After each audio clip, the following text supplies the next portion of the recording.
Professor of Astrophysics and is a lead scientist at the Royal Institution of Australia, and he joins us now live from Melbourne. Welcome to the News Hour. Now, when I hear the term the world's first amateur astronaut crew, I get very concerned, but yet they've made it to orbit without professional astronauts. How is that possible?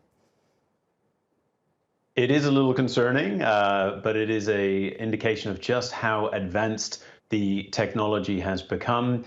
We think just seemingly a few decades ago, about 50 years ago, this was the preserve of superpowers and years of military test pilot, indeed, having to train. And now we see an automated capsule essentially performing perfectly. It has now seen them rise to almost their intended orbit. It will slowly circularize and essentially just allow the crew to enjoy the view, all while AI systems just take care of everything. It sounds very idyllic, but I have to say they're still incredibly brave to have taken on this opportunity, because it is not without its risk. And I think we must bear that in mind, even though it does seem to have gone perfectly well with this beautiful launch earlier today.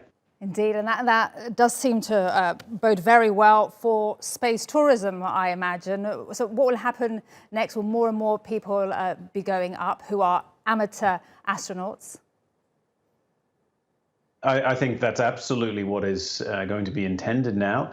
The price point, although not revealed, will be easily in the tens of millions of dollars, I would have anticipated, for this launch. So I don't think it's something you or I will be embarking upon just yet. It's not something you can do instead of the cruise of a lifetime.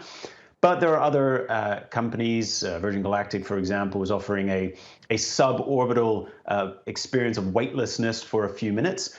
This is really the premium option, though, with 3 days of microgravity, floating around, enjoying the view.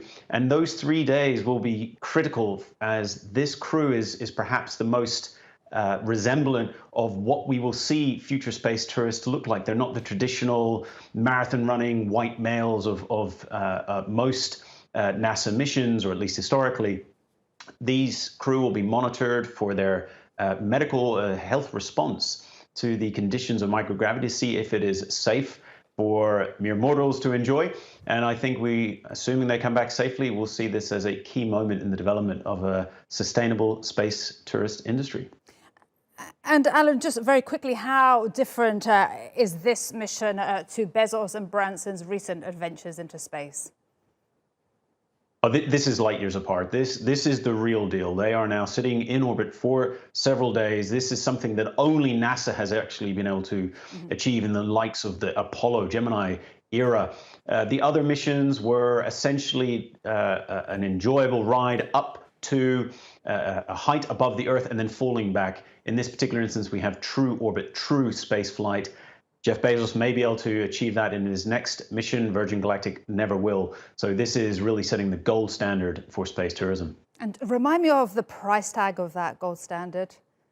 How much it cost? Well, it hasn't been revealed. Jared Isaacman did say that it was less than the hundreds of millions of dollars that they hope to raise for the St. Jude Children's Research Hospital, which is the intention of all of this. Okay. I think it's safe to say it will be in the tens of millions of dollars. It is a very expensive ticket, but really the view of a lifetime.